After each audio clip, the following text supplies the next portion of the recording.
right now. Supporters of the DREAM Act will gather at ASU this evening. Self-titled Dreamers, they're undocumented youth who are pushing for a path to citizenship, will share the stories of challenges and successes they've faced. They'll also discuss ideas for moving the DREAM Act forward. The DREAM Act would grant permanent residence to people brought illegally into the U.S. as children, provided they've lived here for at least 5 years and either graduated from college or served in the military and are of good moral character. Now, one of our guests today has been an outspoken supporter of the DREAM Act, Dulce Matuz. She lives right here in the Valley. She was just named one of Time magazine's 100 most influential people in the world, mind you. She went to Carl Hayden High School. She graduated from ASU with a degree in electrical engineering. She also came to this country as an undocumented immigrant. She is now the head of the Arizona DREAM Act Coalition.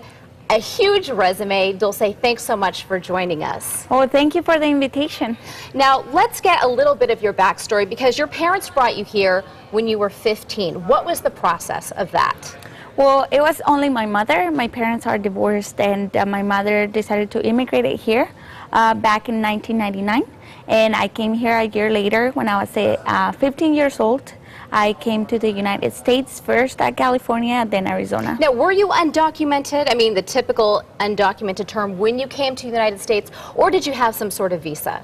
I came here with a tourist visa, and I overstayed. Okay, but you went on to graduate high school. You went on to obtain a very advanced degree from ASU. I want to read you a quote from your write-up in Time magazine. It was written by Eva Longoria. She says, "The U.S. immigration debate brings out the worst in some and the best in others." Reflect on that statement. I think that we have seen how Arizona is ground zero for immigration, and we have seen how people have taken this issue like John Brewer, like Russell Pierce, that are not really providing solutions for Arizona or the nation, and passing anti-immigrant laws that are just making a bad economy for Arizona, that are not bringing solutions. And at the end of the day, we still have undocumented families staying here. They're not like massively leaving that state because we have these laws. So I think that there's others that are taking another approach, that a common sense of finding common ground.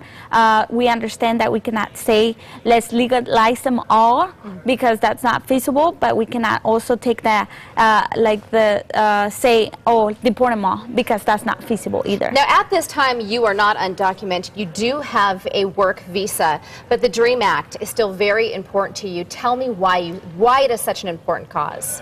I just recently received my work visa because I am married with a citizen, and the DREAM Act is something that has defined who I am as a person.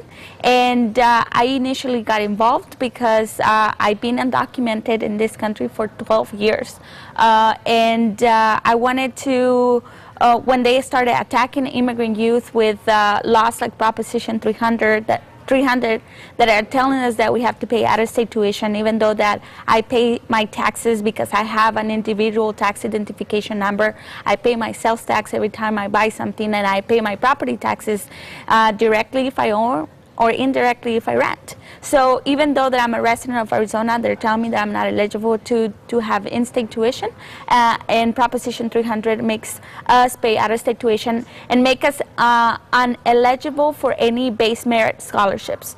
Besides those obstacles, a lot of undocumented youth are taking on those challenges and graduating from university, and I graduated from ASU with a bachelor's in engineering. Now, the DREAM Act, as it stands and is being pushed by President Obama, has failed to pass so far. Senator Marco Rubio of Florida, he is drafting his own so-called GOP-friendly version of the act, and it would essentially pave the way for citizenship eventually. But what it would not do, it would not provide federal financial aid or in-state tuition for students who are brought here illegally. What are your thoughts on that? I think that a lot of the thoughts are just speculations. There's no written bill that is coming from Senator Marco Rubio, And I hope that his conversations on the DREAM Act, they're not just a political ploy to get Latino votes, and it's an authentic motivation to fix the problems that we're facing here in our nation. So I commend him for having a conversation on the DREAM Act, and the DREAM Act is a bipartisan support, and I want to see more conversations like this, and where people are going to be able to compromise and negotiate and being able to find a solution for America, because Americans want solutions. They don't. They also need to learn about the struggle that we're having, and we also have to make a decision of who do we want to stay here in this country. Well, Dulce, we have a lot of questions for you from our viewers, and of course thoughts on the DREAM Act itself.